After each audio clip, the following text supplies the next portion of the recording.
Hey guys, today we're going to talk about the Option Archery Canyon Pounder. Is it a gimmick or is it a game changer? Let's find out. Hey guys, this is Jeremy Gillespie from Going for Broke Outdoors, and today we're going to talk about the Option Archery Canyon Pounder. I've got this sight in the 5-pin model. I've had it for about 2 months now. Got my tape all picked out and temporarily attached via Scotch tape, which we'll go over in a minute. But today I'm going to talk about the features of this sight, some things I really like about it, some things I don't, and give you my opinion on whether I would buy this sight again or not. All right, let's take a look at what's inside the box. Inside the box, I received 2 Option Archery stickers, the sight itself, and a list of sight tapes. The sight came well packaged, bubble wrap, plenty of packing paper. There is also an option for an additional Pelican style hard case, which I did not opt for. I think that's an additional 25 or 45 bucks, something like that. I'm going to leave this sight on my bow all the time, and I have a bow case, so I didn't opt for the additional case, but if that's something you're interested in, that is available. And then in this little package, I also ordered the zero stop that clamps on your vertical guide bar, prevents the sight from going down too far and possibly having interference with your arrow. So that may be an issue on your bow. Turns out I did not need this, but it was 20 bucks. So I went ahead and threw that in the cart as well. The sight comes with 4 sheets of sight tapes ranging from 330 feet per second all the way down to 220 feet per second. So this is going to work for pretty much any compound bow setup. The last sheet of sight tapes also has the reference scale setting on it. When you get the sight originally, it comes with a reference scale on. So you're going to set your 20-yard pin at 0, 0 on the reference scale, and then you go back to 50 or 80 yards. You sight in your pin at that distance, and then wherever that lines up on the reference scale, that's going to help you pick your sight tape. For me, I shoot a 65-pound bow, and I shoot a 480 grain arrow. So that's a slower setup compared to a lot of people. When I went back and sighted in at 50 yards, my reference scale was reading 47.5. As you can see here, that is sight tape number 39. So I have sight tape number 39 temporarily fixed to my bow. Option Archery now sells laser engraved metal sight tapes, which is a very cool feature, something I'll show here in the video in a second. And I picked one of those up for my setup. So I ordered one of these laser engraved sight tapes after the fact. These weren't available when I ordered my sight, so I placed an order separately. I think these came out around mid-July, and Dan Evans, who's the founder of Option Archery, sent me this, and he also handwrites a note with every order. And this one says, "Let me know if you have any questions," which is a good way to transition into the fact that I had a lot of questions when I set this site up. That was one of my complaints. The instructions had too many words and not enough pictures. I'm kind of slow like that sometimes. So I did have to call Option Archery on 2 different occasions to help sight this in. This was also my first time using a mover sight, so maybe that had something to do with it. Or like I said, I'm just kind of slow. But the customer service was phenomenal.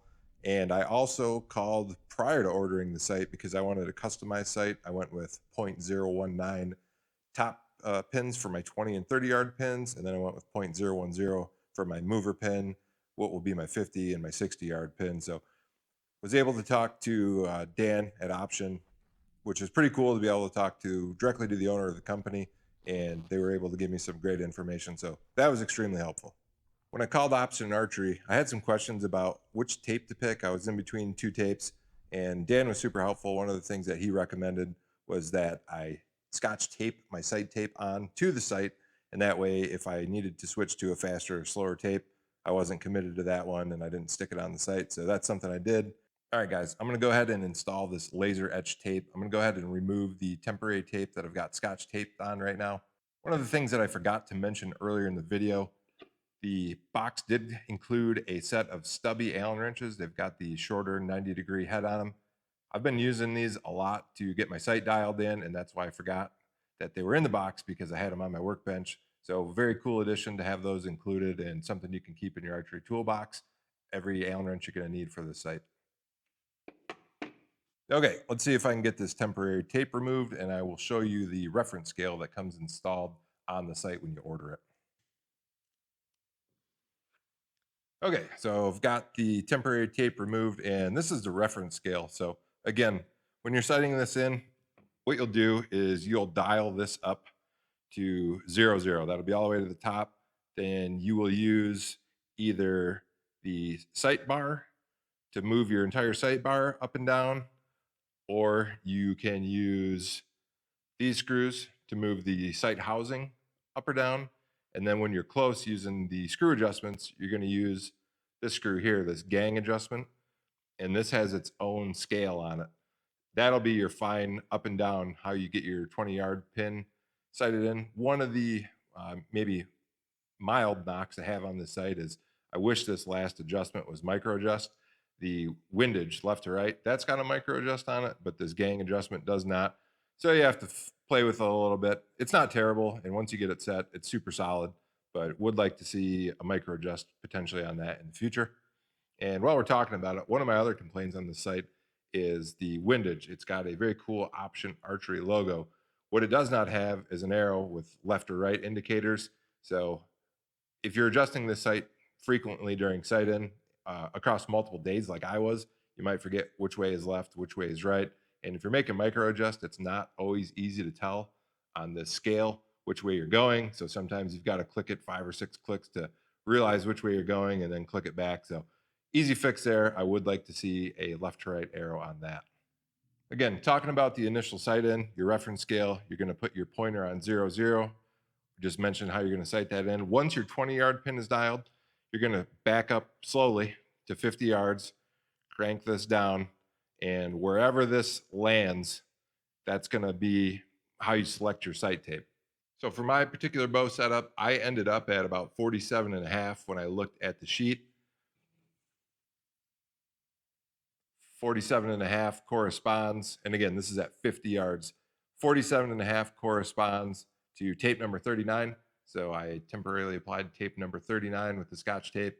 And then once available, I went ahead and ordered permanent scale 39, that laser etched one. So you never have to worry about your tape falling off or your markings weathering over time or anything like that. So just more robust way to do it. And that sight tape, the laser etched one, was $20. Okay, I've got the 5/64 Allen wrench that was included with. I'm going to go ahead and remove these 2 bolts on the reference scale tape.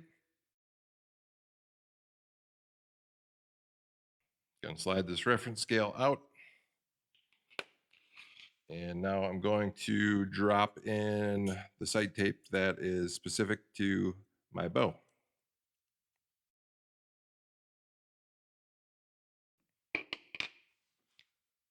While we're talking about hardware, I should mention that this is all stainless hardware that's black anodized, so it shouldn't rust, which is a very cool feature. A lot of the more budget-oriented sites have just regular hardware that will rust over time. So that's one of the many reasons on this site that you're paying the extra money. So another cool feature of this site is this main scale here is primarily when you're shooting the single mover pin. But if you need more extended range, so on my setup, I can get out to about 97, 98 yards, which is more than enough for me. But for guys that want to shoot tack or things like that with a slower setup, what's kind of cool is if you close the housing on the back, there's a second reference scale, and all of the sight tapes come with a second sight tape that you could place on here. So this is the second tape, 39 on the back. And what you can do is index this sight tape to your bottom fixed pin. So you can run the mover all the way to the bottom of the range, which for me, again, that would stop about 98, 99 yards. But if you shoot the bottom pin, this sight tape will match your bottom pin. And using that, if I can get it on here, using that, I could get out to about 109 yards. So that's going to give me 10 additional yards. If you're shooting a faster setup, that rear option is going to give you even more additional yardage. So pretty cool feature there to really stretch out the sight and get the maximum out of a movable sight. All right, let's talk about some of the features of the sight that I don't like. One of the features is that the mover knob is on top. So a lot of the other sights on the market, the mover knob is a bigger dial on the side. You get a lot of rotations per dial. And my rationale for this is if you're in a stock situation, you're glassing, you see something, you need to make a move. I want to move as little as possible. And a side dial allows me to do that on the top. Not that it's that big of a deal, but you kind of have to cant your bow. And could you get away without doing that? Yes, but you get a lot better leverage on the sight doing it like this. And that's one of my complaints. What I do love about the mover is that This helix drive, they call it, it's a patented system as far as I know. It's a half-inch pitch thread. So there's no locking mechanism on this. And this thing is rock solid. It's not going to move up or down. So there's no lock or unlock to lock or unlock prior to moving the sight like there is on a lot of other movable sights. So that's great. They nailed it with this mechanism. And I don't know if there's a way to integrate a side dial or if they're even worried about that. But I would prefer to see a side dial versus a top. But overall, this is a great mechanism and it's extremely firm without being too stiff. And I don't feel like it's ever going to wear out or you're ever going to have to worry about this moving on you when you're in the field. So pros and cons. There's no perfect sight, but I really do like this mechanism overall. One of the biggest complaints about this sight is the weight. So let's go ahead and take a look at the weight. Got it calibrated in ounces right now. So this is the sight with the dovetail bar, but not the mount that goes on the bow. I figure any sight you use is going to have a mount that goes on the bow. So I took that off and we're at 13.05 ounces. So 3 ounces short of a pound. That is a pretty hefty piece of equipment. Prior to the Canyon Pounder, I was shooting a Spot Hog it, which is a 5-pin fixed pin sight, not a mover. So I'll go ahead and put that on the scale and we'll weigh that for comparison.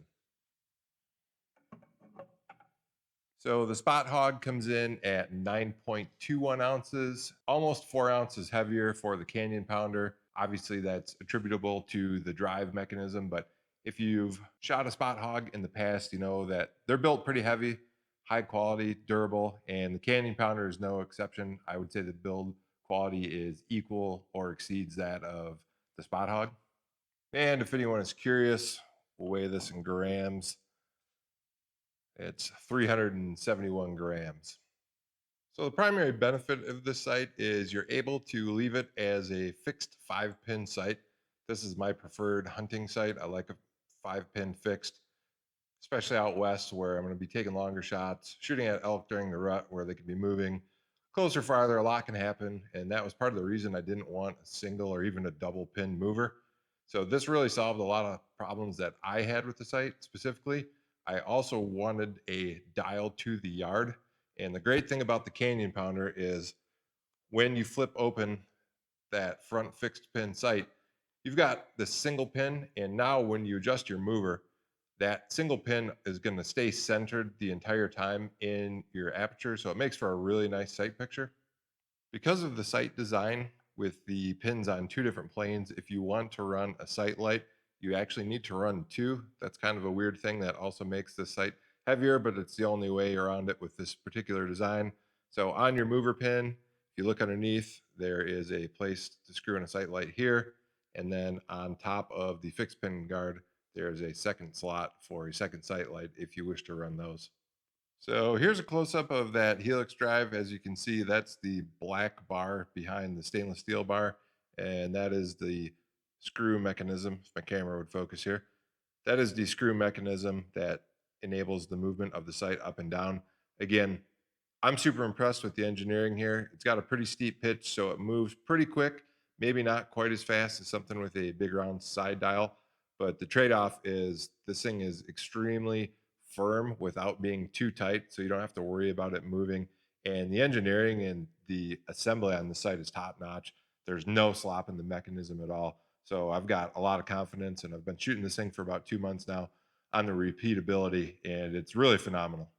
One of my other complaints on this site is the adjustment of the fixed pins. So they're going to be adjusted via these Allen screws here, and there is no micro adjust.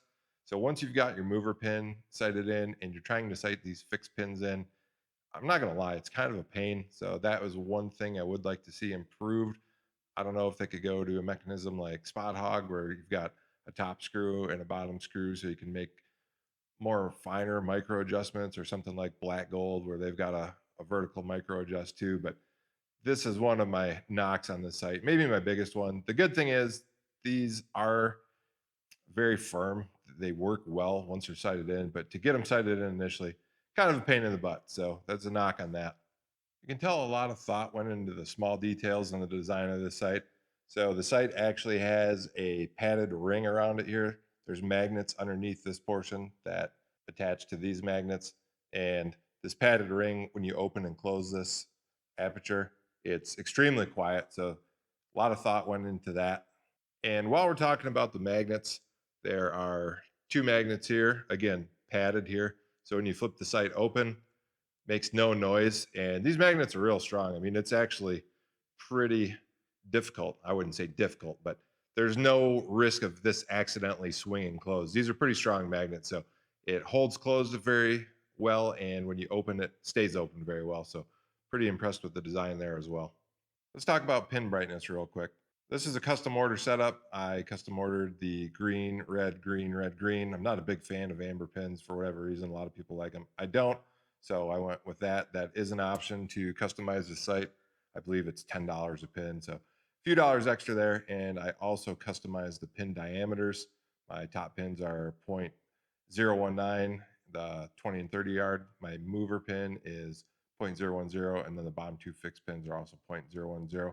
Kind of blurry on the camera here, but I've been impressed with the pins. I don't think they're quite as good as the black gold. Black gold has my favorite pins. Their chromatic cover or whatever they've got, that works really well. You get a really crisp edge on their pins with no starbursting. Not getting starbursting here, just not quite as bright. And I would say these pins are super comparable to the Spot Hog. Before I purchased this sight, I was looking at black gold, this sight, Spot Hog, and the new UV sight. And the first thing that really turned me away from the UV sight was the pins, in my opinion, are terrible. They're not very bright. Even in the store, I was having a hard time seeing them. So if you're looking at the UV sight versus this, this has, in my opinion, substantially better pins.